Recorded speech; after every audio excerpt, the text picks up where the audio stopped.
أعوذ بالله من الشيطان الرجيم بسم الله الرحمن الرحيم الحمد لله رب العالمين والعاقبة للمتقين ولا عدوان إلا على الظالمين أشهد أن لا إله إلا الله وحده لا شريك له وأشهد أن محمدا عبده ورسوله وصفيه من خلقه وخليله أدى الأمانة وبلغ الرسالة ونصح للأمة فكشف الله به الغمة وجاهد في الله حق جهاده حتى أتاه اليقين فاللهم اجزنا خير ما جزيت نبينا الأمة ورسولنا الدعوة ورسالته وصل اللهم وسلم وزد وبارك عليه وعلى آله وصحابه وأتباعه وعلى كل من اهتدى بهديه واستنى بسنته واقتفى أثره إلى يوم الدين سبحانك لا علم لنا إلا ما علمتنا اللهم علمنا ما ينفعنا وانفعنا بما علمتنا وزدنا علما نافعا اللهم أرنا الحق حقا وارزقنا اتباعه وأرنا الباطل باطلا وارزقنا اجتنابه أما بعد إخوة الإيمان السلام عليكم ورحمة الله وبركاته bandiraɓe julɓe jetti Allah subhanahu wa ta'ala julɗe ne ɓurɗo windero nelaɗo meɗen Muhammad sallllahu alayhi wa sallam ñaganade mo kanko e yimɓe galle makko e sahaba makko tedduɓe e kala e on nodduro faade noddango mabɓe ha ñande ñalawma dargue eɗen ñaago Allah subhanahu wa ta'ala yo hokken andude gongo ndewen hen o hokken andude ko wona gongo goppen caggal ɗum musidɓe julɓe ko salmin ɗon salminagol islam jaame kisal yo woni e moɗon en jetti Allah subhanahu wa ta'ala e on gartirɗen e oɗo galle mo Allah subhanahu wa ta'ala waɗi barke tayyib so yaade welede jomiraɗo bi idnillah yewtere men wangoto koye oɗo hadis o mo ganduɗa ene eggimu imam al-Bukhari wa kazalika imam Ahmad hadis o ƴetta koye Zubayr ibnu Adi o takkilman fi musidde julde hadis o luɓa kam noppima wa kazalika e ɓerde ma eɗen ñaago Allah subhanahu wa ta'ala o waɗa en e nanoɓe haala mujjuɗo ɓe ndewa hen saabu ko ɓen goni ɓe Allah fewni ko ɓen ɗon ne kadi goni joomen hakkillaji ko noon Allah wi to surtout Zumar Allah wi alladina yastami'una alqawla fayattabi'una ahsana ulaika alladina hadahumullah wa ulaika hum ulul albab musidɗo julɗo ɗum ɓerde ma e noppi ma baccen hakkille men no fewi e oɗo hadis bi idnillah an Zubayr ibnu Adiyin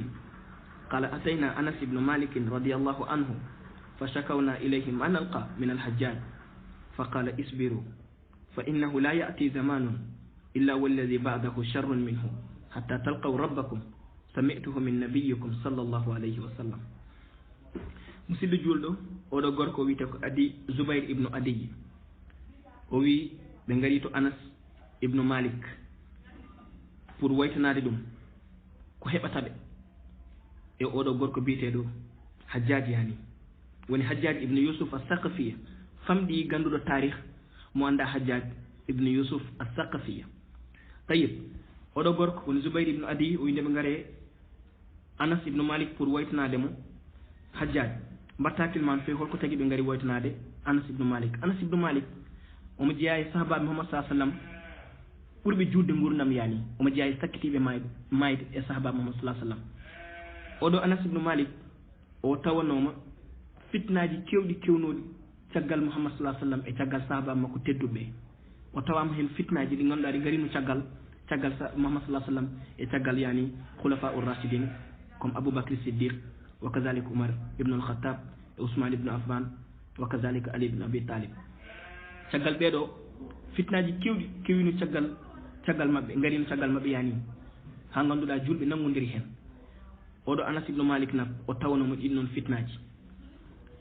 ɓe garema ko waytanademo ko heɓataɓe e Hajjaj ibnu Yusuf as-Saqafiya Hajjaj ibnu Yusuf o jeeno koye o tawano ko temps nde yani e umara khulafa bani Umayya koye ɓeno jeeno yani o monanno no mbaɗen indirde ɗum e oɗo saaha ko ministre e temps bani Umayya kanko oɗo Yusuf Hajjaj ibnu Yusuf as-Saqafiya comme no gandirɗen o wonno ko tooñowo bal dufowo ƴiiƴe meeje oɗo gorko biyeteɗo Hajjaj ibnu Yusuf as-Saqafiya ko kanko hurluno Makka pour habde e Abdullah ibn Zubayr kanko hulluno Makka yani o ari o hurli makka pour ganda habde Abdullah ibn Zubayr o haɓi Abdullah ibn Zubayr bal o wari Abdullah ibn Zubayr on noon sahaba tedduɗo kanko oɗo gorko mo gonɗen haalde biteɗo Hajjaj ibn Yusuf as-Saqafi bal wone anduɓe sa wiyoɓe omo heɓanno werlade e ko bertono ko ganda ha yene Kaaba ka fusi hunde e Kaaba he wallahu alam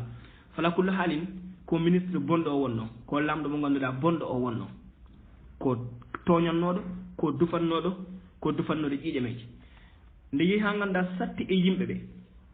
oɗo Hajjaj ibn Yusuf as-Saqafi no waye mabɓe ɓe mbi comme Anas ibn Malik tawanoma ta Muhammad sallallahu alayhi wa sallam dogen payento makko pour waytanademo oɗo Hajjaj no wayi hande e yimɓe heeni nde ɓe dogi ɓe payi to Anas ibn Malik pour waytanademo Anas wiɓe isbiru muñe o wiɓe muñe o yamiri ɓe yoɓe muñ e ganduɗa lamɓe bonɓe so gardi mabɓe ene tooñaɓe ene piya ene kefta jawɗele bal ene mbara o wiɓe yoɓe muñ e ɗum ɗon ko dartoɗan feewi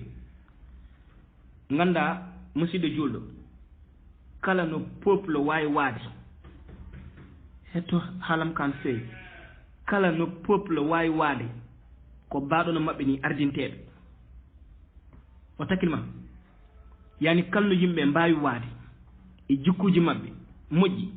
ko baɗono mabɓe ni Allah subhanahu wa taala ardintaɓe e moƴƴere no yimɓe mbawi waade e jikkuji bonɗi ni ko baɗono mabɓe bonde ni Allah subhanahu wa taala ardintaɓe ɗum waɗi Allah subhanahu wa taala o wi to suratul an'am ba'da a'udhu billahi minash shaitanir rajim wa kadhalika nuwalli ba'd adh-dhalimina ba'dan bima kanu yaksibuna kala no mbaɗon e jikkuji moɗon bonɗi e jasre moɗon to banggue diine mon lohde e wadde kala fiikuji ɗi ganduɗa ɗum ɗo koko Allah subhanahu wa taala koko haɗi ɗum dartoɗan feewi kala leñol ngol ganduɗa ngol rewino ɗo ko adi leñol Muhammad sallallahu alaihi wasallam ne ara ɓe ganduɗa wonko ɓe mbaɗatno Allah halkiɓe ɗum noon hande ne waɗe nder leydi men he kayfa ko holɗum wonata en jiyata ko muusi en e ardiɓe en holnoon wawata gasirde en mbawata yiide ko muusi en e ardiɓe en wawa gasta en are asar yani kama takununa yu walla aleykum no mbaɗon foof ko noon gartoɗon mono ko noon o wayata kala leñol gardinolngol ko adi leñol Muhammad sallallahu alaihi wasallam ko ɓe kalkira somi rokkuma misal leñol Nuh halkirakol ɗum shirk jaggitade yimɓe moƴƴuɓe rewannoɓe Allah ɓe nangiti ɗumen ganduɗa comme no Allahji mabɓe caggal nde maayi shirk yani ɗum hande nan ɗo wi an pagañe nder leydi he qawmu Lut Allah subhanahu wa taala halkinno ɗum ko alliwat yani woni debatu gorkago yani gorko e gorko ene lesodira nana heewi ɗo del hande e nder leydi men he wa kadhalika qawmu Shu'aib Allah subhanahu wa taala halkirnoɓe ko ɓettirɗe ɗe ɓe pondotano ɗum yani yeeyoɓe ɓe puntanno yimɓe ɓe e ɓettirɗe mabɓe so ɓe ɓesta ko timmi yani mbiya an ngara sodde kilo taw ganda kanko ko feccere kilo o tottatma hande ko ɗum heewi tep e commerçant ji men he sowonaɓe Allah subhanahu wa taala yurmi hen kala leñol ngol ganduɗa rewinɗo ha Allah halkiɓe ɗum nan ɗo waɗa e nder leydi men he nan holko saabi nak en jiyata ko muusi en e ardiɓe en ɓe ɓe ruttanma e aya gonɗo annamu Allah wi wa kadhalika nuwalli ba'd adh-dhalimina ba'dan bima kanu yaksibuna kala no mbaɗon kala no yimɓe mbawi waade jasre mabɓe e côté diine o e jasre mabɓe e aadaji mabɓe e ko mbaɗate ko boni ko baɗono mabɓe ni Allah subhanahu wa taala ardintaɓe jamma e ñalawma omo hollaɓe kene mettiɓe taw ala ko ɓe mbawi hen oɗo gorko biyeteɗo Abdul Malik ibnu Marwan o woni no khalif e khulafa bani Umayya ndew tini yimɓe ɓe ene kaala e makko à chaque fois ne goytomo enen de joni lamɗo gardiɗen ko ni o way ndew tini ɗum o noddi won certaine yimɓe ɓe ganduɗa koɓe hetteteɓe e nder mabɓe o noddiɓe ɓe gari ɓe jooɗi o wi mi nani wonde joni yimɓe foof ne kaalay no gardirimi ni yani eɓe goyto no ardiri ni fewani imma omo wujja halis imma omo ñaama jawɗele imma omo waɗa kala ko weeli mo e laamu makko heen ene wawi taw ko ɗum ɓe kalanno e makko ndew tini ɗum o noddiɓe ɓe jooɗi o wi mi nani on kaali e ɗum eno fati no gardirimi ni kanko Abdul Malik ibnu Marwan mbi ahankay yimɓe ne kala ɗum ɗon heɗo ko wiɓe heɗo kanko Abdoul Malik ko wiɓe ayuha nnas aturiduna an nakuna lakum kama kana Abu Bakrin wa Umar qalu bala bal nuridu zalik qala kunu karrijali alladhina tawalla alayhim Abu Bakrin wa Umar linakuna lakum ka Abi Bakrin wa Umar o wi oɗon jiiɗi min mbaya moɗon no Abou Bakry e Oumar mbano e noɓe gardinoɓe ni ɓe mbi aha kay emin jiiɗi mbaya e amen no Abou Bakry e Oumar mbano noɓe gardinoɓe ni o wi donc on mbayat noɓe ganduɗa Abou Bakry e Oumar noɓe gardinoɓe ɓen no mbano ni on mbayat no ɓen ɗon ni beele minen min mbawa waade mon no Abou Bakry e Oumar mbano e ɓen ɗon ni donc firti ko holɗum so peuple o yiiɗi yimɓe gardiɗomo moƴƴa e mabɓe kamɓe kamɓe guitto moƴƴu taw ha para par ce que Abou Bakry e Oumar ɓeɓe gardinoɓe fof ko sahaba Muhammad sallallahu alaihi wasallam pewnoɓe rewnoɓe lawol ɓorɓe hettiɓe ardiɓe ɗumen jaɓɓe ko goni e dow mumen ko wa kazalika ne kadi kamɓe Abou Bakry e Oumar abadan ɓe meeɗa yamirdema ko ganduɗa kene metti Allah kene metti Muhammad sallallahu alayhi wa sallam tayyib nde oɗo gorko ari Adi ibnu Zubayr nde woytini Anas ibnu Malik Anas wiɓe ko isbiru muñe hajjaj kala ko wawi warde on so rufi ƴiƴe me yani o wari o hefti jawɗele o tongi o soki o fiyi isbiru muñe par ce que ɗum woni ko waɗɗi hen nak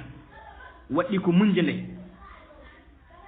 kala nde neɗɗo o muñi faam Allah subhanahu wa ta'ala yeɓirtama noon tan o oppirtama noon tan yani kala no sattiri ko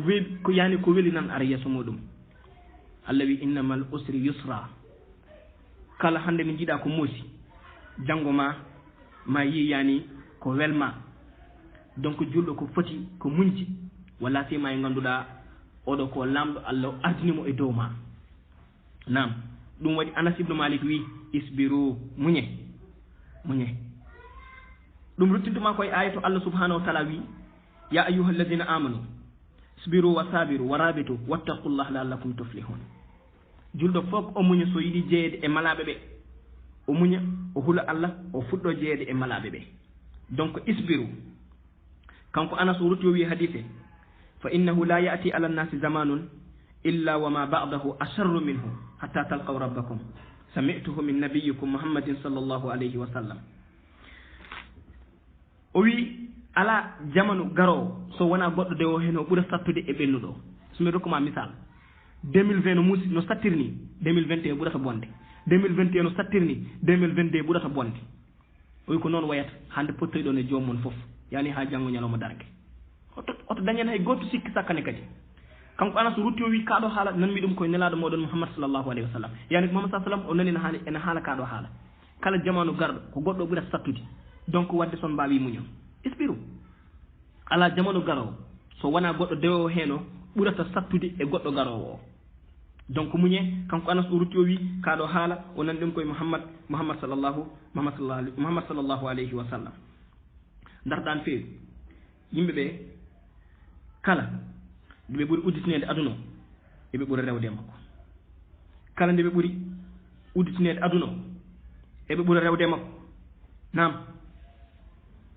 probléme aji ne ɓeydo yimɓe ne ɓeydo nadde oɗo aduna yaani yimɓe ne ɓeydo nadde e oɗo aduna nasalullahu salamata wal afiya hande ko ɓuuri hewde e jiyaɓe Allah ɓe so wonaɓe Allah subhanahu wa ta'ala yurmi hen woƴƴimo tan ko ɓandu makko ndu yo wone confort an yakuna fi rufahiya yo won e confort yani yo won e jam ɓandu makko ndu yo won e jam kono sa daari nder makko nak taw ganda kanko wurani ɓernde nan ma yen wi mes sabu ɓernde wurirta ko dewe Allah subhanahu wa ta'ala ɓernde wurirta ko innude Allah ɓernde wurirta koye nguɗo juulu ɓernde wurirta koye rewde Allah hoorde yani tayib a yiyat nak hande goto fof toppito kono ɓandu makko ndu wuuriri te ɓandu ndu sikki ala ndu sakkitto koye holɗum less leydi gilɗi ene ñaama hen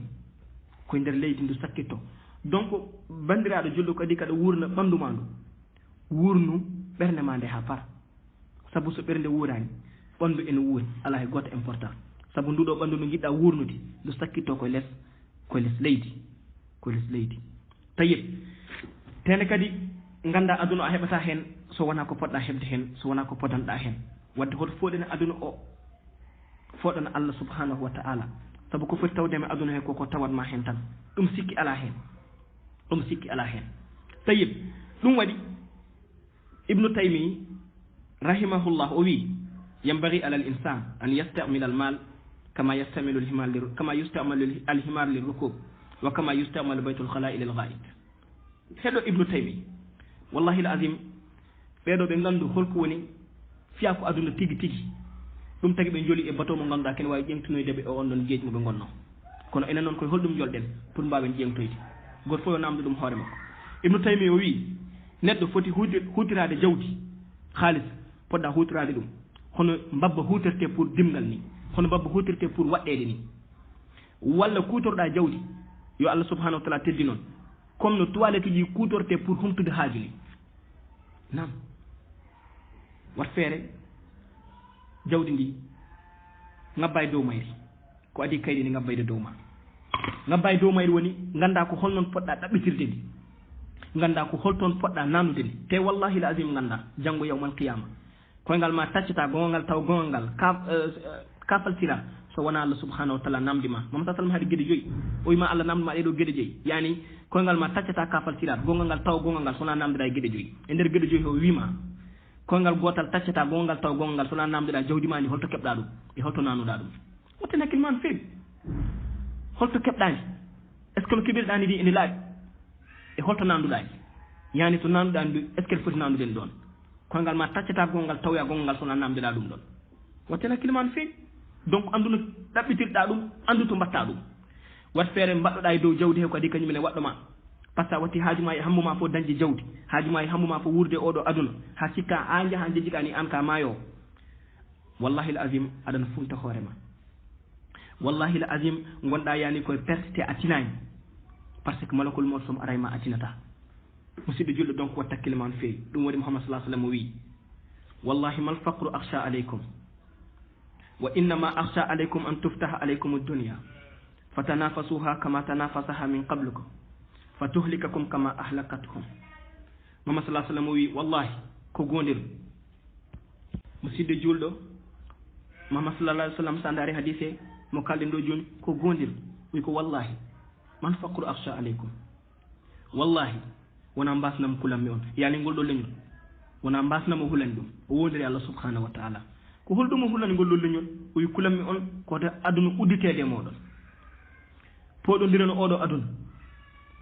hono leƴƴi gadinoɗo poɗodirno aduna oɗo aduna ni ɓe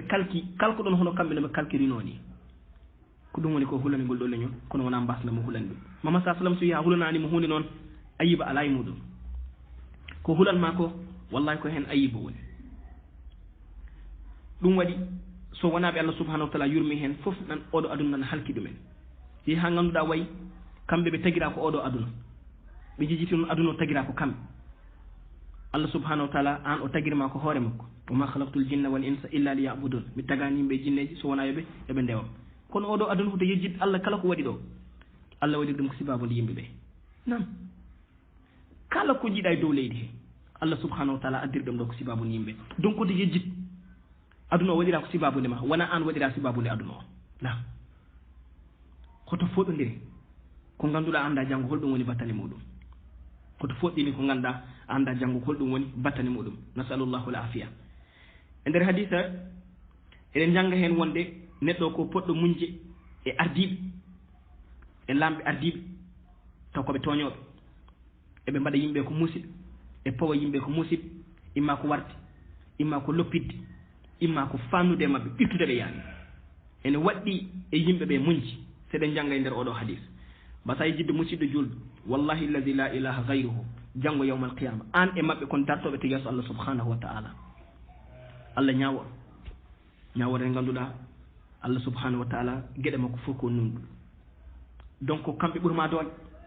darto no feewi dartiɗɗa e hakkille ma dartiɗɗa e hoore ma ganda ala ko poɗɗa wadde so wona muñji te ka poɗɗo ɗoftadeɓe so wona nde ɓe jamirma ya wof Allah so wona nde ɓe jamirma ya woppu ko Allah subhanahu wa ta'ala yamiri ko ɗo tan woni ka fotani ɗoftade wa illa kala goɗɗum koɓe mbawi yamirdema ka poɗɗo ɗoftadeɓe ɓay tan ɓe jamiranam ya wof Allah ɓe jamiranam ya woppu jamiroje Allah ka poɗɗo ɗoftadeɓe so yiɗi noon taw jamma e ñalom eɓe piye eɓe loppita donc an muñ pada janggo an e mabɓe kon dartoɓe yeeso Allah subhanahu wa ta'ala Allah ñawo gotel par gotel noon gotel par gotel Allah subhanahu wa ta'ala ñawirta te muñal tawat ma hen tan ko ganduɗa dañde ko welma kala muñow halpulaar wiyata kala muñɗo cuurki o daña jeeyngol yani sa yiiɗi dañde julɓe il faut muña cuurki donc waɗɗi e julɗo o ko muñde e lamɓe ardiɓeɓe ko pawe dow mabɓe ko welaniɓe walla waddeɓe ko welaniɓe tayyib aɗa faama kadi hadise kala jamanu goɗɗo o ɓurata ɗum sattude ɓurata ɗum hamnade ɗum waɗi Muhammad sallallahu alaihi wasallam o wino e hadis man ya'ish minkum fa sayara ikhtilafan kasiran kala gurɗo e moɗon mo wi luural kewgal yani kala mon juɗɗo gurdam o haldano koye sahabaɓe kono fam hadis o ko mofɓe yimɓe foof hay goto oppani kala e moɗon gurɗo koko yiyata luural kewgal darten e on ɗon hadis musidɓe juuɗo dartuɗen e hadis Muhammad sallallahu alaihi wasallam to wiyata kala e mon juɗɗo gurdam kala e mon gurɗo ko juuti maw yi luural taw ko kewgal te eɗen gandi kalto luural wawi tawede Sénégal ɗo ɓuuri bonde eɗen jogui noon konngol à chaque fois eɗen kala ɗum e jolfe Sénégal benne boppula ken muni ko harñar wallahi azim ko funti ɓolo woni hen ko adi fof d' abord Sénégal to banggue diine ɓe gona gotum to banggue aada ɓe gona gotum to banggue siyasa yani politique ɓe gona gotum welani haalde kono wallahi azim ko ɗum woni gonga kono noon ŋabɗo hunde ko fof o wima Sénégal ko hoore wotere hay goto wawa tajjane waɗane ko yeeɗi taw ko funti ɓolo woni hen Sénégal wona banggue diine wona to tawi ko côté diine o ɓe gona gotum Sénégal woni pays mo ganduɗa yimɓe foof ne mbawi finde koora sauf les Sénégalais so wona Sénégalais ji ɗi aduna Allah fof ne wawi finde hoorde Sénégalais ji pine oye hoorani Sénégalais tan tawata yimɓe aduna Allah o fof juula wala sema julde toon julde tarse ko ganduɗa hay luural gotal fotani wawde wonde hen yimɓe fof pina juula Sénégalais ji ɓe pina juula ɓe pina juulani julde korka kazalika donc holto côté diine o holto benne boppo o woni holto hoore wotere nde woni jaha côté aada o wala siyema nak welani haalde mais wallahi azim ko ɗum woni gonga qulil haqqu min rabbikum faman saa fal yumin wa man saa fal yakfur haal gonga immorade to joomi belaɗo fo yo jab belaɗo fo to jab diine Allah ko Allah jeyimo welani haalde walla siyema e haal pollereɓe ɓe to goɗɗo imminomo to joni naati galle o wona halpulaar imma o wona séréer walla o wona olof walla o wona goɗɗum o wi o sohli ko joom suudu ɓe mbiyamo non a wona halpulaar min dokkatama ɓinguel amen ko gonga nam ko ɗum woni gonga wallahi lazim holto benne boppo o woni holto hoore wotere nde woni wona galle mo natɗa hatta e nder halpurɗeɓe hoore muɗum sah wona galle mo natɗa fof keɓa mo jiɗɗa o donc holto benne boppo o woni so tawi ko côté politique en jii jamma ñalama ɓene ñamodira keɓɗen sokde goɗɗo fof sokat keɗɗen goɗɗo warde goɗɗo fof waɗat kerɓe hen goɗɗo ñamde goɗɗo fof ñamat donc holto benne boppo o woni hoto punten koye men tayyib musidɗo julɗo kettoɗen hadis oɗo an abi najih al irbad ibnu sariya radiallahu anhu qala وأذن رسول الله صلى الله عليه وسلم موئذة بليغة وجلت منها القلوب وزرفت منها العيون فقلنا يا رسول الله كأنها موئذة مودع فأوصينا قال أوصيكم بتقوى الله والسمع والطاعة وإن تأمر عليكم عبد وإنه من يعيش منكم فسيرى اختلافا كثيرا فعليكم بسنتي وسنة الخلفاء الراشدين المهديين عضوا عليها بالنواجذ وإياكم ومحدثات الأمور فإن كل بدعة دلالة رواه أبو داود والترمذي هتول في مسجد جول أو حديث كو تشلو وجتا كو إرباد ابن سارية يعني يلتين حديث كو أبو داود الترمذي وتكلمان في مسجد جول أو حديث أو صحابة ويما محمد صلى الله عليه وسلم yani wonino e wajade ɓe en ruttinaɓe diine Allah en ruttinaɓe haala Allah subhanahu wa ta'ala caggal nde woni e wajade ɓe ruttinaɓe Allah ene siftinoroɓe gueɗe Allah o wi e on saaha ɓerɗe mabɓe ɗe kuuli wa kazalika ne kadi guite mabɓe fof ne ngalnude gondi nelaɗo meɗen Muhammad sallallahu alaihi wasallam noon ko ɗum wonno fiyako makko yani ko aada makko jeeya à chaque fois siftinorde julɓe ɓe imma wona e khutba aljuma ma walla wona khutba juldel ɗiɗi yalde julde korko walla jultat walla hen sahaji fiya ko mawɗo kewa o immo o siftinoro yimɓe Allah subhanahu wa ta'ala o siftinora Allah o hulɓina yimɓe ɓe o ruttin ɗumen e Allah subhanahu wa taala ɗum wonno fiyako makko alayhi salatu wassalam tayib oɗo sahaba noon o wi Muhammad sallah sallam on ɗon ñalawma woni wajade ene ruttinaɓe Allah ene hulɓinaɓe Allah subhanahu wa taala o wi on saaha yeehi ha ganduɗa ɓerɗe mabɓe ɗe kuuli wa kadalika ne kadi guite mabɓe gone ngalnude gonni guite ɗe foof kewi tep gonni e on saaha ɓe noddi mo mbi ya rasulallah ka annaha maw'izatu muwaddi in fa awsina ey an nelaɗo Allah wayno ɗiɗo badial ɗi mbajotoɗa min mbaɗa kono gonɗo e waynade ni mbaɗa kono gonɗo e waynade ɗum noon wadde on saaha yo wood ko ganduɗa mbasiyiɗa min wasoyu min mi Muhammad sallallahu alaihi wasallam hande no jimmiriɗa kalirɗa gonɗa e siftinorde min e Allah gonɗa e ruttinirde min e Allah ha ɓerɗa min kuuli ha guite fo ƴoogi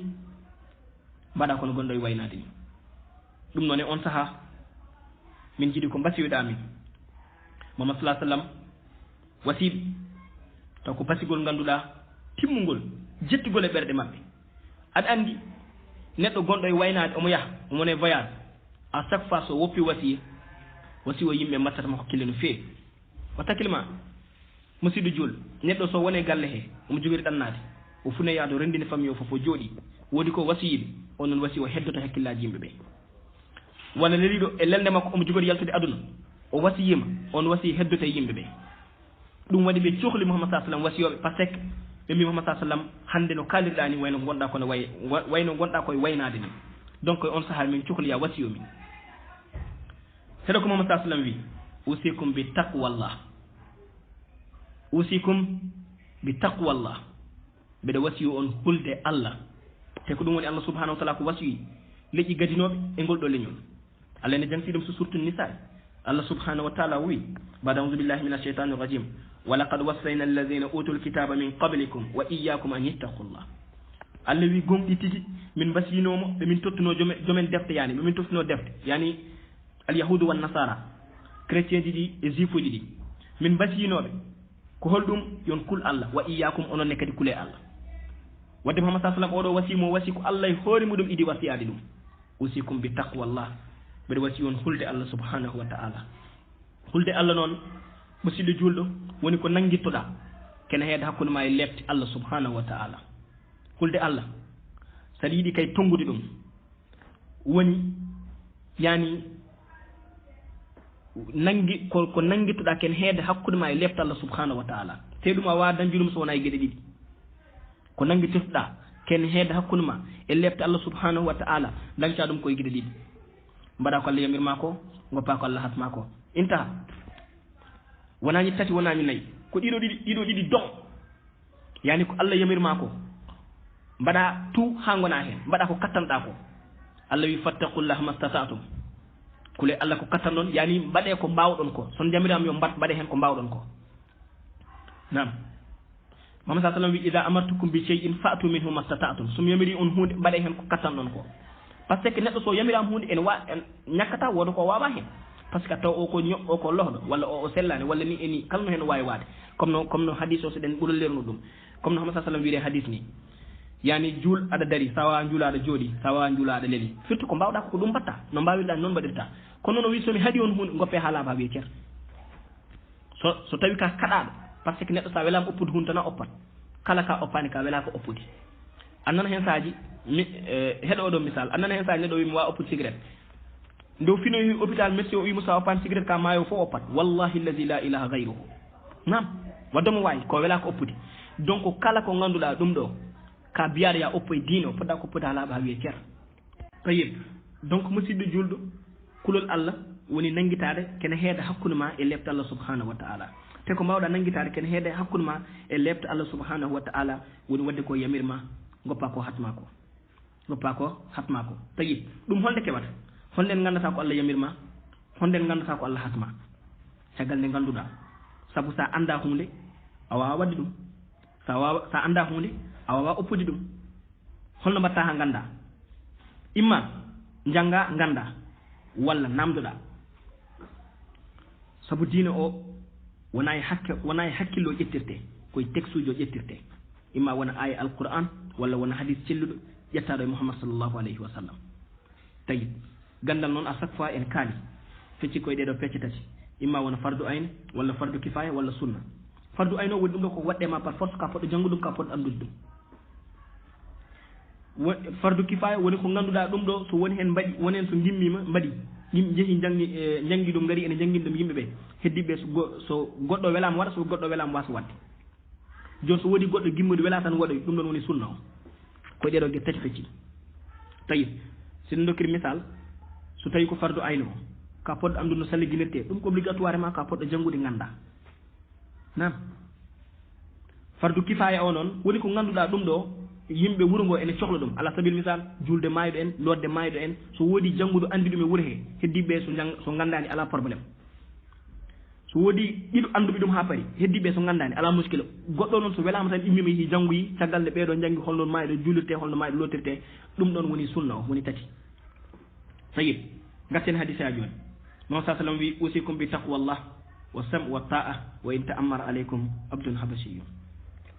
o wi mbasimon kon kul allah caggal jonde lerɗen kulgol allah o wima wa sam wa ta'a nam nande e jabde wa in ta'ammara aleykum abdun habasiyun yani anduɓe soɓe jamiri on woni hen tan komi nani mi jaɓi so wona kay to ko jamirɗomo ya wof allah subhanahu wa ta'ala so wona ko jamirɗomo ya wof allah subhanahu wa ta'ala Muhammad sallallahu alaihi wasallam wi innama ta'atu fil ma'ruf salasa marrat o wi noon laaɓi tati yani neɗɗo ɗoftate ko gagande o yamirani kay yimɓe goppu sari allah gagande o yamirani yimɓe goppu ko Muhammad sallallahu alaihi wasallam addi ko wa illa kala gardiɗo ko poɗɗo ɗoftede nam e galle o ko babiraɗo woni kilifa galle o kala ko yamirken foɓɓe ɗoftademo so wona o yamirini e goof allah subhanahu wa ta'ala so wona o yamirini e goof Muhammad sallallahu alaihi wasallam nden ɗoftugol ala debbo o kilifa makko ko joom galle makko kala ko yamirimo ko poɗɗo ɗoftade kala ko yamirimo ko poɗɗo ɗoftade so wona nde yamirimo kay yo wof allah subhanahu wa ta'ala sin dukkiren misal sariya o ko karminɗo moɗade mees joom galle ma eɗen jetta allah fino tan wima min de mbiɗa yiɗi morɗa mees par ce que min mees no weeli kam mbiyamo la mi morta ko mees par ce que mees dagni ɗum ko allah subhanahu wa ta'ala ko allah dagni ko allah subhanahu wa ta'ala harmin ɗum ko allah harmin noon wona an dagna ɗum e dowam nam no murnon so ɗani vraiment welani kam mi yiɗa murnoɗa mbiyamo aha mi murnoto par ce que ko allah yamiri kam yomi murno hadam ɗoftade makko momi ɗofto allah somi tagui mbeɗa ɗoftoma par ce que ko allah yomi ɗoftoma an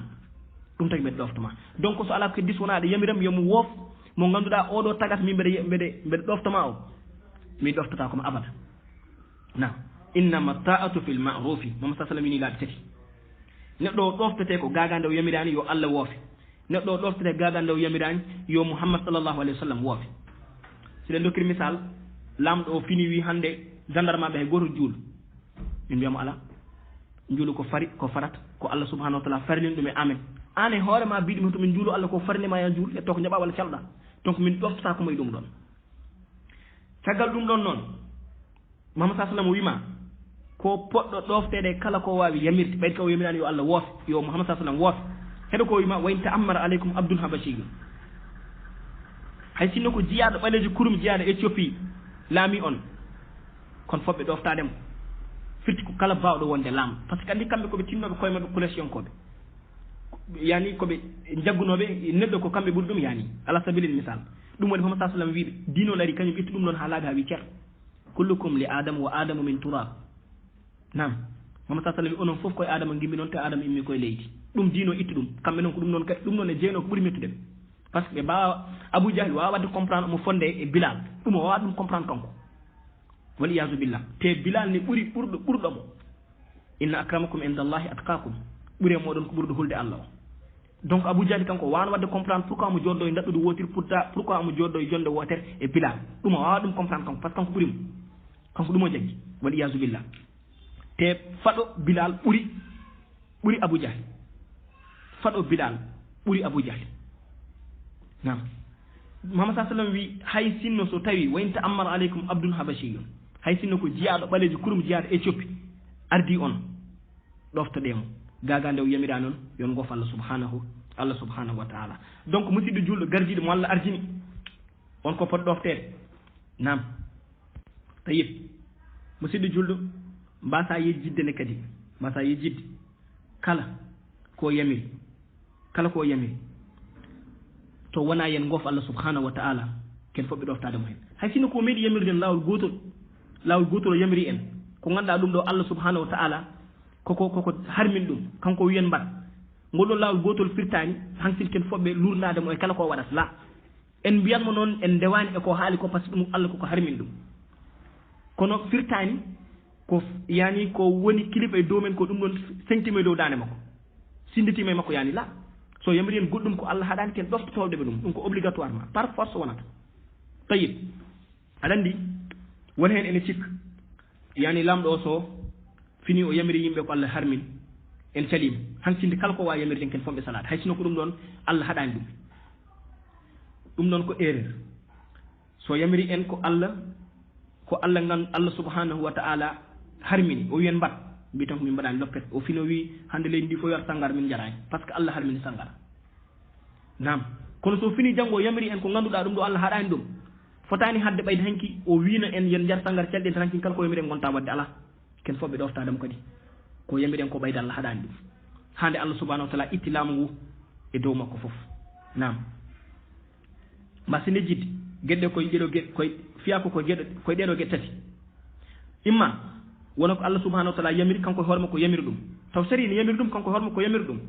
kono ɗum noon koko foti waɗede exécuté par ce que Allah subhanahu wa ta'ala idi yamiri kanko adi kanko mo yamiri ma walla Allah subhanahu wa ta'ala koko haɗi ɗum kanko aro haɗa hatta ha joni ken fof ɓe woppude gueɗel tataɓel ngel wona Allah subhanahu wa ta'ala yani haɗani ɗum yani harminani ɗum kanko ara wiyen mbaɗ ken fof ɓe wadde ko ɗeɗo gueɗe tati woni imma kanko ara o yamiren en mbaɗ ko ganduɗa ɗum Allah e hormum koko yamiri ɗum ken fof ɓe wadde par ce que Allah e hormum idi wiide en mbaɗ walla o ara o haɗa en ko ganduɗa ɗum Allah e hormum koko haɗi ɗum ken fof ɓe woppude par ce que Allah e hormum idi hadden ɗum gueɗel tataɓel ngel woni kanko e hoore makko ara o yamiren ko ganduɗa ɗum Allah haɗani ɗum kono kadi Allah ene wawi taw Allah subhanahu wa ta'ala yamirani en ɗum ken fof ɓe wadde donc firti ken fof ɓe ɗoftademo kala ko wawi wonde ɓayde kaw yamirani en yen goof Allah subhanahu wa ta'ala Allah subhanahu wa ta'ala wi to surtout nisa ya ayuha alladhina amanu atiu Allah wa atiu rasula wa ulil amri minkum c'est très simple Allah wi hemo onon gomɗinɓe ɓe yani onon julɓe hakkan ɓe ɗoftode Allah ɗoftoɗon nelaɗo Allah ɗoftoɗon ardiɓe fiyokuji moɗon ɓe intaha ken fof ɓe ɗoftade kala ardiɗo fiyokuji meɗen tayib ikhtilaf noon koko meɗata yiyede rek kono dartoɗa haade min continti mahma kana ko ɗoftotoɗen ardiɓe ɓe ko fof tagata eɗen toñoya goɗɗo tagata eɗen fawa goɗɗo ko ala e makko tagata eɗen kaala e goɗɗo tagata eɗen jukino e goɗɗo yani waliyasu billah julɗo wonko kewata nangu hen ɗemgal ma julɗo wonko kewata nangu hen ɗemgal ma walakima yeehi ha wonti hantin ko hakkude yimɓe ɗiɗo goɗɗo bawɗo haalde hen woni Allah subhanahu wa ta'ala nam ko hakkude yimɓe ɗiɗo woni so waɗi ko Allah andi so waɗani ko Allah subhanahu wa ta'ala andi nangu hen ɗemgal ma hadama haalde hen walla hadama haalden ya taw leerima Allah subhanahu wa ta'ala wi to suratul hujurat ba'da a'udhu billahi minash shaitanir rajim ya ayyuhalladhina amanu in ja'akum fasiqun binaba'in fatabayyanu an tusibu qauman bijahalatin fatusbihu ala ma fa'altum nadimin wa'lamu anna fikum rasulallah law yuti'ukum fi kathirin min al-amri la anittum nam ko takilman fe Allah subhanahu wa ta'ala wi ehemon onon gonɗinɓe ɓe yani onon julɓe haqqan ɓe so fasik adde moɗon haala lakkindo ɗe leer ƴette ko leeri ha para ya taw ene leeri on ha para puɗɗon wawde haalde fasik so adde mon haala leertinoɗe haala ka ha para labtinoɗe haala ka ha para ko adi ko ɗon pawa yimɓe ko ganduɗa ala e muɗum neɗɗo fini tan wi kaari waɗi kam viol nangu hen ɗemgal ma ɓeyde ka julɗo kay nam oppu ha daña hen ko leer ma teɗo a wawa dañde hen ko leer ma nam a wawa dañde hen ko leer ma ɓeyde wayno wayni nangu ɗemgal ma hoto haal hen julɗo foti ko oppude ko haaji ko nawranimo min husni islamil mar'i tarkuhu ma la ya'nihi mama sa sallam ene jeeya ko moƴƴinta ko fewnata yani diine julɗo o ko nawranima ko wona haaji makko nanga hen ɗemgal makko wala siyema kala hen ko ganduɗa a anda ene woodi a anda woodani fawa e julɗo ko ganduɗa ala e makko te wallahi l azim ala ko ɓuuri ɗum bonde fawde e tew julɗo ko ganduɗa ala e makko tayib so waɗi allah ne andi so waɗani allah subhanahu wa taala ne andi mais fala kulle haalin kala hen ko wawi wonde wallahi alladi la ilaha gayruhu en hulɓini kam no feewi no feewi wallahi alladi la ilaha gayruhu nam par ce que ko wayni wadde grave ganduɗa hay sinno so tawi kewi sa hay sinno so tawi kewi yani goɗɗo goto ari tawi omo tawa allah koko haɗimo yaade o haaloya ɗiɗo so ngari kawri hen allah koko haɗimo yaade ɓe kaaloya tato so ngari kawri hen allah koko haɗiɓe yaade ɓe kaaloya so wonande ɓe timminayo taw hay goto hen noddani goɗɗo nam kono ndaara goto fof ne haala ene wawi wonde ala wawa wonde ene wawi wonde ala wawa wonde so woni ɓurtuɓoruto allah subhanahu wa taala nam so wonani wallahi l azim on ɗon mbawɗo on ɗon kalɗo ɗum o mi anda janggo yowmal qiyama holɗum o wiyata allah mi anda ko holɗum o jogori wiide allah subhanahu wa taala ko ɗum ɗon waɗi musidɓe julde yimɓe jaafoɗon kam no fewi allah subhanahu wa taala o wi inna kayda kunna azim peeje moɗon fof ko mawɗe yani rewɓe wona min wi noon ko allah wi noon surtout yusuf inna kayda kunna azim peeje mon fof ko mawɗe kala hen jiɗɗo ganduɗa addude e goto hay goto ko wawa wadde comprendre holko sabire waɗa koye debbo te ganduɗa allah subhanahu wa taala no wayi teddinde debbo no wayi jogade valeur ni so haaɗi kay eto allah hannimo ɗo so woni eko allah subhanahu wa taala yiɗi ko so woppi eko allah subhanahu wa taala haaɗi ko hay goto ɓurani debbo valeur ndar alquran allah o ñan fo nana ɗum kala ko woni dow leydi ko alquran o ɓuri yani teddude yani kala ko woni dow leydi ko kaaba allah ka ɓuri teddude yani ndar oɗo alquran ndara fatiha ha nas ala foto allah inniri hen worɓe suura allah itti suura no woru noon tewja koye suuraji ɓurɗi juddi o inniri ɗum rewɓe suratul nisa no foti ene foti allah subhanahu wa taala haalata ene manta moƴƴuɓe o manta o inna hen rewɓe yani sallallahu salamatu alafia kono à chaque fois so jakum jogori kewde ko tagi rewnte koye rewɓe holko tagi rewɓe dottata koye allah subhanahu wa taala ɓe miijo hakkude mabɓe e allah hefreɓe so jiiɗi heɓde julɓe ndewa debbo julɗo bandum so yiɗi heɓde julɓe ndewa debbo holko tagi pourquoi debbo ne waɗe ɗon tan mo ganduɗa pour ganduɗa goto pion ko kanko watte utilisé ko kanko arata o waɗa exécuté koɓe cohli kala ko sohla kala kefeɗe hannde cohluɗo nanude diine l' islam e ko fewani o yilto ko debbo mo ganduɗa jasde ɓurɗo jasde o rewna e muɗum naata e diine he o bonnir ɗum diine o julɗo mo ganduɗa ko nafiko walla mo ganduɗa julɗo mo ganduɗa ɓerdum ko lohle o wa kadalika wa hada inna kayda kunna azim peeje moɗon fof ko mawnude nasalullahu salamatu wal afia fala kulli haalin julɗo yo nanngu ɗemgal makko e ko ganduɗa ɗum ɗo nawranimo walla o heeɓen ko leerimo in jaakum fasiqun bi naba'in fatabayyanu allah wi so kaccor adde moɗon haal labtinoɗe lertinoɗe ha para hade moon haalde hen nasalullahu salamatu wal afia caggal ɗum mbasa yi jidde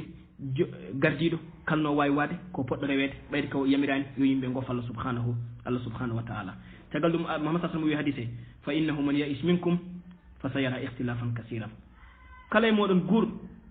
mo wi luure kewɗe yani nam nan ɗum woni ko kalɗen nde gonɗen e oto hadis nde kala e moon mo allah subhanahu wa taala hokka ɗum judde gurdam mo wi luure taw koɗe kewɗe luure e diine he luure e golle he luure e jikkuji he luure kala ko jiiɗa nam ko ɗum ɗon wanno luure kewɗe ɗe ha addani ɓe warde ousmane radiallahu anhu ɓe kaɗantaɗe warde ousmane ɓe ndewi hen warde wa kadalika warde aliyu ko adi ɗum ɗon ni ko ɓe mbaɗa ousmane umar e horum iɗi warede caggal nde umar wala ousmane ari woni khalifa yimɓe towte dow makko ha tawi mo galle makko ngari mbarimo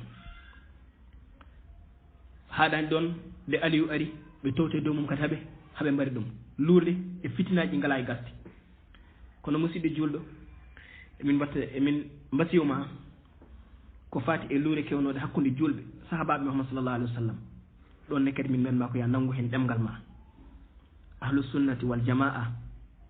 luure kewnode hakkude sahabaɓe muhammad sallallahu alaihi wa sallam ɓe nanngat hen ɗemde maɓɓe kamɓe sabu sa wiide jumpay ɗum ɗon nawatma koye anji sahaba Muhammad sallallahu alaihi wasallam te wal iyasu billah e anji goto e sahaba Muhammad sallallahu alaihi wasallam nam sa wiide jumpay ɗum aɗa naata e ɗin histoire uji te histoire enen fof ɗen gandi ko woni hen lele gotel wawi haalde histoire mo ganduɗa taw histoire mo haali o taw kanko baɗ ɗum falsifié o haalen kala ko weeli mo taw wooɗa hen nam histoire ne heewi ko natinɗa hen ko ala hen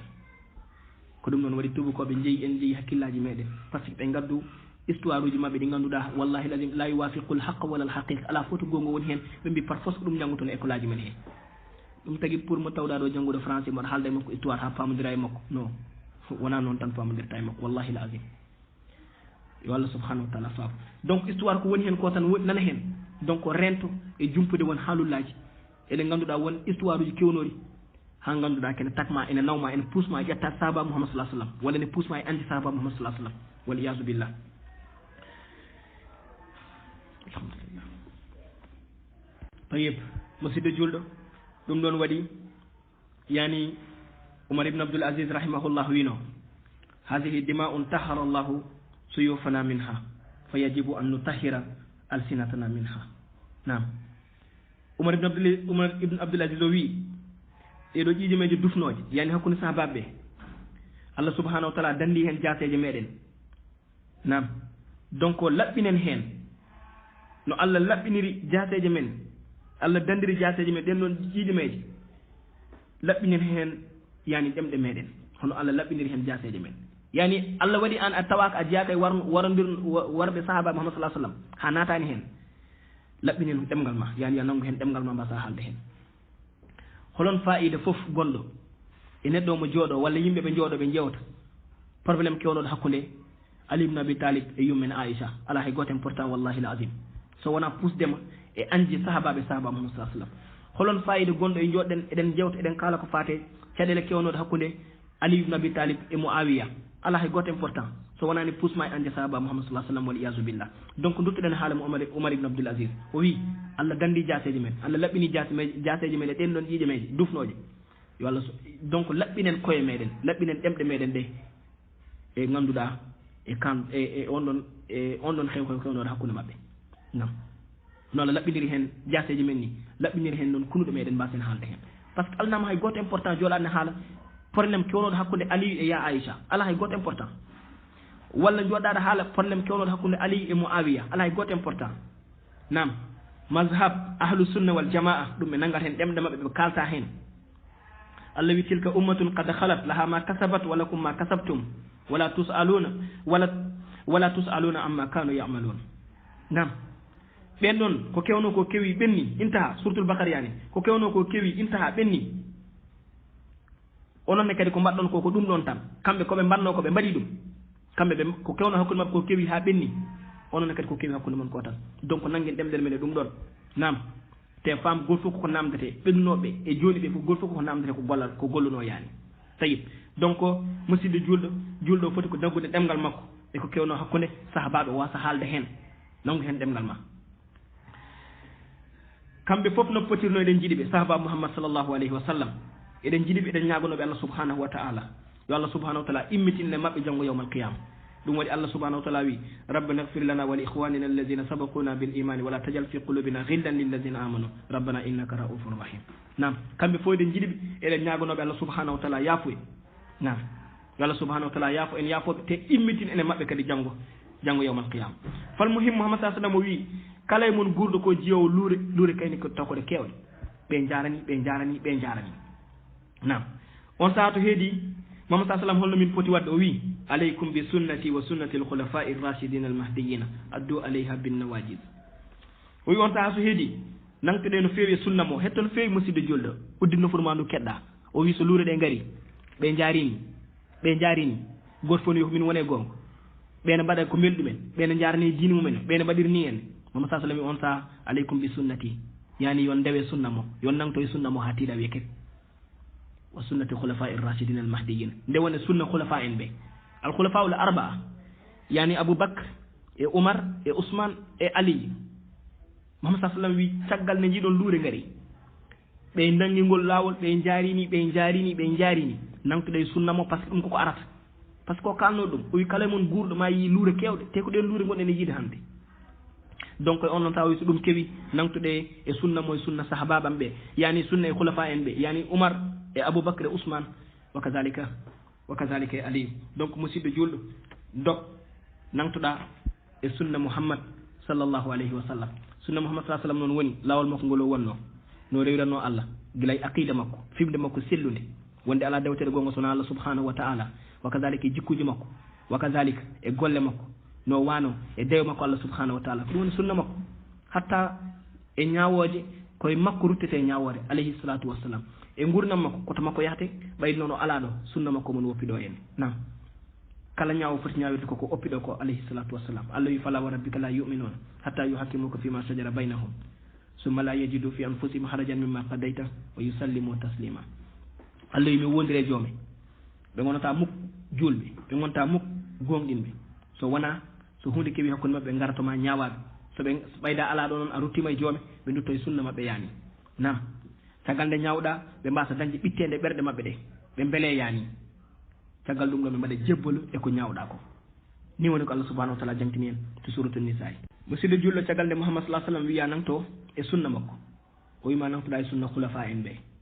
woni aboubacre e oumar e ousmane e aliy kono mbatta kilman feewi so tawi haala mouhammad sa sallam e haala sahabaɓe ɓe yani khulafa en ɓeɗo arba so ɓuɓodiri sikki ala ko haala mouhammad sa sallam ardinte nam hay goto ardinta haala aboubacre e dow haala mouhammad salah sallam hay goto ardinta haala oumar e dow haala mouhammad sallallah alih wa sallam hay goto ardinta haala ousmane e dow haala mouhammad salah sallam hay goto ardinta haala aliyu e dow haala mouhammad sallallah alih wa sallam ko kanko ha para caggal kanko kamɓe puɗɗo arde tayib donc koye ɓeeɗo nangtoto ɗen ko allah subhanahu wa taala addani ko allah subhanahu ko ndewirten allah dewe meɗen ndewirten allah subhanahu wa taala nangto e sunna mouhammad sallallah alih wa sallam nangtoɗa e sahabaɓe gaddi ko caggal khulafa en ɓe sahaba mouhammad salah sallam kala ko ƴetta e maɓɓe ne selli koye maɓɓe poɗɗa ƴettude diine ma o saabu noon ko kamɓe woni ɓurɓe noon weeli metti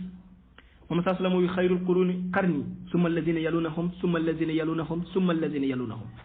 o wi ɓuuri e siècle uji fof ko siècle mo woni o kanko te ɗum sikku ala hen hay goto sikki sak jamanu mouhammad salah sallam ɓuuri e jamanuji fof no potirno o wima caggal jamanu makko noon ko rewɓe makko ɓe rewɓe makko woni sahaba makko caggal ɓen o wima ko rewɓe makko ɓe woni taabi inen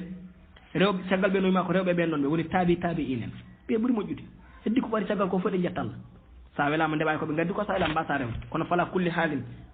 sikki ala ko ɓen ɗon woni ɓurɓe saabu ko ɗum woni ko mouhammad salah sallam jangtini en tayib ƴeew nde wiya nangte sunna makko nangtoɗa e sunna khulafa en ɓe o wima ko wa addu alayha bin nawajis ɗum ɗon anduɓe en jogui hen yani luural hakkude mabɓe e prix ɗiɗi yani o wi yon gattir ɗum ceele moɗon wonen mbi ko ceele wonen mbi ala ko boɓi fala kulli haalin kala ko mbawɗa gattirde hen ceele walla boɓi ko keke wiyata ɓe mbi mouhammad sa sallam wima ya gattir e sunna makko mo oppuɗo en no caggal nde luureɗe gati ha wi dut ya gattir sunna makko e sunna khulafa en ɓe ya gattir ɗum yani ñiƴima ceele wonen mbi ala o wi ko ya gattir ɗum yani boɓi maɗi kalen ko wawi wonde ko ya gattan ha tiiɗa ha wiya kek mbasa woppude jaggu en ha tiiɗa ha wiya kek yani mbasa woppude musidɗo julde caggal ɗum o wima wa iyakum wa muhdasatul umur ndento ɗon kala ko fuɗɗa e diine saabu kala ko fuɗɗa e diine jaaka e diine kala ko gadduɗa e diine he ganduɗa ɗum ɗo mouhammad salah sallam jangguinani ɗum ɗon faam koko ruttete jaaka e diine he ɗum ko weeli metti kala ko fuɗɗa adda e diine he kala ko ɓeydita hen mouhammad salah sallam o jangguinani ɗum mouhammad salah sallam o addani ɗum faam ɗum ɗon koko ruttete wona e diine he jeeya kala ko mbawɗa wadde noon kala ko mbawɗa addude hen kala no jonnirɗa ɗum kala no pewnirɗa ɗum ɓay tan mouhammad salah sallam jangguinani ɗum ko bida koko ruttinta e ma kullu muhdasatin bid'a wa kullu dalalatin fi nnar wa naudu billahi min annar mouhammad salah sallam kala ko fuɗɗa e diine he ko majjere te kala majjere farnoma ko jeygue sikki ala hen donc hay goto wawa arde o moƴƴinanma hunde e bida a chaque fois noon nanaɓe mbima ɗo en waɗi bida moƴƴi en waɗi bani en waɗi baɗi lala bida moƴƴi ala saabu mouhammad salah sallam kala nde o dari omo waajoɓe o wiyaɓe kullu muhdasatin bid'a wa kullu bid'atin dalala o yalti aduna ko ni o woni haalirde so tawi no wonko sohlno ittede hen lernede hen o wiya ɗum ɗo jaaka hen o yalta aduna so wona o lerni ɗum sikki ala hen yen fof daro yiya sahabaɓe o wiyani hen kulla te arabe wima kullu woni foof nan ɗemngal arabe kay kul woni fof haydara faltaka hen donc so tawi wonko fonno faltede hen alayhi salatu wassalam o yaltata aduna so wona o lerni ɗum caggal nde o wima ya nangto e sunna makko e sunna khulafa en ɓe o wima ya gattir ɗum ñiiƴe ma haaɓe kek caggal ɗum wima ya rento noon kala ko fuɗɗa e diine he kala ko fuɗɗa e diine he jaka e diine he ɗum ko bidate ko majjere waliyasu billah nam donc musidɗo julɗo watta hakkille ma no fewi e ɗiɗo haalullaji caggal nde ganduɗa kala gurɗo ma yi luure kewɗe te luure ɗe sikka ala koye majje gonɗen Muhammad sa sallam nde o haalanma ɗum ha paari o habre caggal nde o habruma o tottuma solution solution woni holɗum ya nangto e sunna makko e sunna khulafa en ɓe gata hen ñiiƴe ma ha wiye kek sa ngabbiti dow o wima kala bawɗo ardade on kala bawɗo ardade on hay sinno ko jiyaɗo maccuɗo yani gimmiɗo habas gimmiɗo Éthiopie ɓalejo kurum ndewe e makko